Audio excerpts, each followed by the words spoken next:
Rain lashed the city like 1,000 accusing fingers, turning the Charles River Bridge into a slick ribbon of despair under the flickering sodium lights.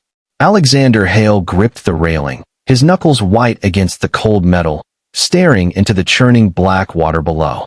At 45, he was a ghost in a tailored suit, CEO of Hale Innovations, a tech startup teetering on bankruptcy's edge, his dreams drowned in red ink and boardroom betrayals. But tonight, it wasn't the failing company that clawed at his chest. It was the echo of his ex-wife's final words from 6 months ago. "You're married to your work, Alex. I'm done being invisible." Isolation had become his shadow, grief his constant companion. He leaned forward, the wind whipping his coat like a shroud, wondering if one step would silence it all. Then, a shadow moved at the far end of the bridge, a slight figure in a threadbare hoodie, belly swollen under the fabric, climbing onto the parapet with trembling hands. She was young, maybe early 20s, her dark hair plastered to her face, tears mingling with the downpour. Without thinking, Alex's heart lurched. "Hey," he shouted, voice cracking over the storm. She froze, turning slowly, her eyes hollow voids of surrender.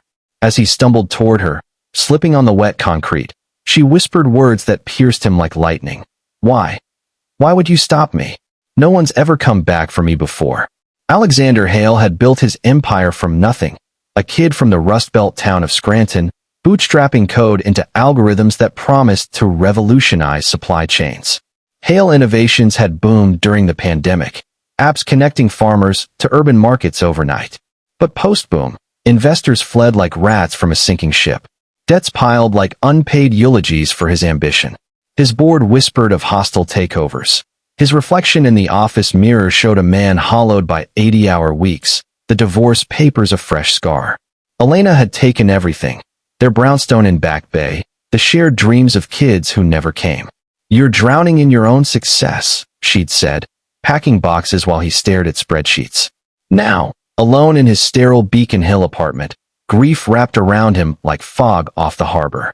He hadn't felt human touch in months, hadn't laughed since before the layoffs claimed half his team. That rainy Tuesday, he'd driven aimlessly after another fruitless pitch meeting, the wipers battling the torrent like futile prayers. The bridge called to him, a siren of escape. But seeing her, poised on the edge, one hand cradling her belly, flipped a switch.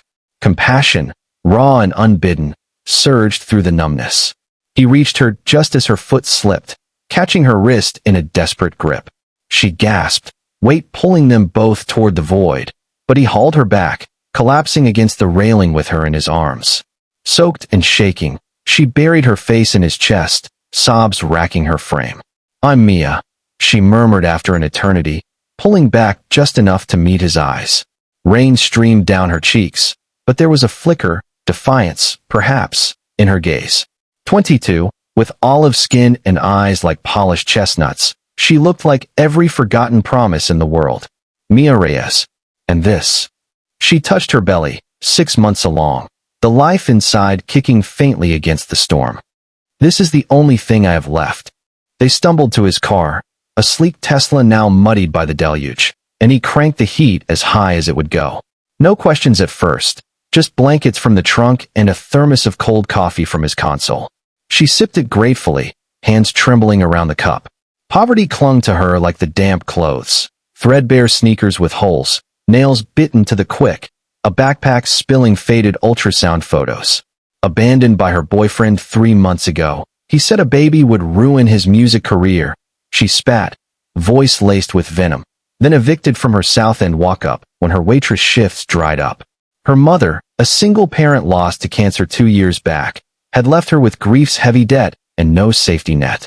Isolation was her prison, the bridge, her parole. "Why'd you stop me?" she asked again, echoing her bridge whisper. Alex hesitated, staring at the wiper's hypnotic rhythm. "Because I know what it's like to feel like you're carrying the world alone. And that kid in there? They need you. More than the world needs another ghost." Mia's laugh was bitter, a shard of glass in the confined space. "Ghost? That's rich coming from you. I know who you are, Mr. Hale. Saw your face on the news last month, tech titan teeters. But here's the thing that changed everything for me tonight. You're not teetering alone. I get it. The loneliness that eats you from the inside. My mom used to say, kindness is the bridge we build when the world's falling down. You built one for me. So tell me what's killing you. The words hung, heavy as the rain. No one had asked him that. Not his therapist with her clipboard platitudes. Not his few remaining friends buried in their own lives. He poured it out then, the floodgates cracking. The betrayal of partners who'd cashed out early. The nights staring at Elena's empty side of the bed. The fear that his life's work was a mirage. Mia listened, not with pity, but with the quiet knowing of someone who'd danced with despair. You're grieving more than a company, Alex. You're grieving the man you thought you'd be. But that girl on the bridge? She saw you. Really saw you, and chose to step back. That's power. Let it save you too. By dawn, the storm had broken, gray light filtering through the car's fogged windows. Alex drove her to a shelter he'd once donated to in better days, but not before slipping her his card. Call if you need anything. Promise me. She nodded, clutching the backpack, but paused at the door. One more thing. That act tonight. It wasn't small. It was everything. Don't let your storms win. He watched her go, a fragile silhouette against the shelter's neon sign, and something shifted, a crack in the ice around his heart. Back at his office, the emails loomed like indictments. But for the first time in months, he didn't dread the fight. Mia's words echoed. Kindness is the bridge. He texted his estranged sister, the first olive branch in years. Small? Yes, but the thaw had begun. Little did he know, the circle was only starting to turn. Weeks blurred into a fragile routine for Alexander. Hale Innovations clung to life by 4 drips of venture capital scraps, but the boardroom wolves circled closer. A pivotal investor meeting loomed in Boston's Seaport District, where suits would decide if his dream lived or flatlined. Grief still ambushed him. At 3 a.m., Elena's perfume ghosting from a forgotten scarf, or in the echo of laughter from colleagues now scattered. Isolation deepened. He'd canceled plans with his sister after one awkward coffee, retreating to the safety of solitude. Yet Mia's face haunted him. The way her eyes had softened in the car's warmth, the kick of that unborn life against his palm when he'd steadied her. He'd wired money anonymously to the shelter, enough for prenatal care and a deposit on a studio apartment in Dorchester. Just a gesture, he told himself, but it felt like reclaiming breath. Then, the call came on a crisp October morning, leaves skittering like confetti outside his window. Alex? It's Mia. I need a friend. Her voice trembled, not with despair this time, but vulnerability. The baby's father had resurfaced, slurring demands for his child through the shelter's thin walls. Threats of custody battles she couldn't afford, abandonment twisted into entitlement. Poverty's chains rattled louder. Her shifts at a new cafe barely covered bus fare. I don't want to drag you in, but you get it. The fear. He was there in under an hour, pulling up to the shelter's curb where she waited, backpack slung over one shoulder, a paper bag of meager belongings at her feet. No judgment, just the passenger door opening like an invitation. They drove in silence at first, the city unfolding in golden autumn hues, unlike the storm that had bound them. You don't have to do this, she said finally, as they crossed the Zachem Bridge, the river now a serene mirror. But thank you. Again. He took her to his apartment, not the sterile bachelor pad, but a spare room he'd converted from an office, dust sheets yielding to fresh linens and a bassinet ordered on impulse. Stay as long as you need. No strings. It was generosity born of his own ache, a way to fill the void Elena left. Mia hesitated, pride warring with exhaustion, but the baby's flutter decided it. Days turned to weeks. She nested quietly, brewing tea in his kitchen while he poured over coat at dawn. Relatable in her grounded way. Stories of her mom's factory shifts, holidays strung with lights and laughter before cancer stole the color. She chipped at his walls. One evening, over takeout pad thai, she confessed the abandonment scar. He promised forever, then vanished when the test turned pink. Like I was disposable. But you saw me. Alex shared too, the social chasm of his ascent. Friends lost to envy, family fractured by his absences. Success isolated me more than failure ever could. Their talks wove threads of hope amid struggle. Her doctor's visits revealing a healthy boy, his late-night pitches laced with renewed fire. A small act snowballed. Mia, with her fresh eyes, spotted a flaw in his app's algorithm during a casual demo. What if it prioritized small farms first? Like the ones back home that get overlooked?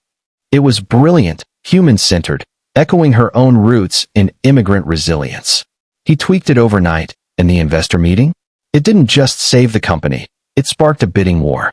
Vulnerable supply, the new feature branded, turning losses to legend. But kindness circled back unexpectedly, full force, on a snowy December eve. Alex's sister, Lila, arrived unannounced, arms laden with holiday fixings, the first family intrusion in years. Awkwardness crackled until Mia emerged from the kitchen, apron dusted with flour, presenting tamales she'd learned from her mom. "Family's not blood," she said softly, as Lila's eyes welled. "It's who shows up." The room warmed, stories flowed, laughter bridged the grief. Lila confessed her own isolation post-divorce, mirroring Alex's pain. By night's end, as snow blanketed the city, Mia pulled him aside. "Those words on the bridge? They weren't just for me. You saved us both that night.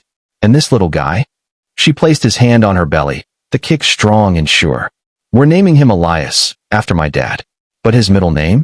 Alexander. Because you taught me hope isn't given. It's built, one bridge at a time."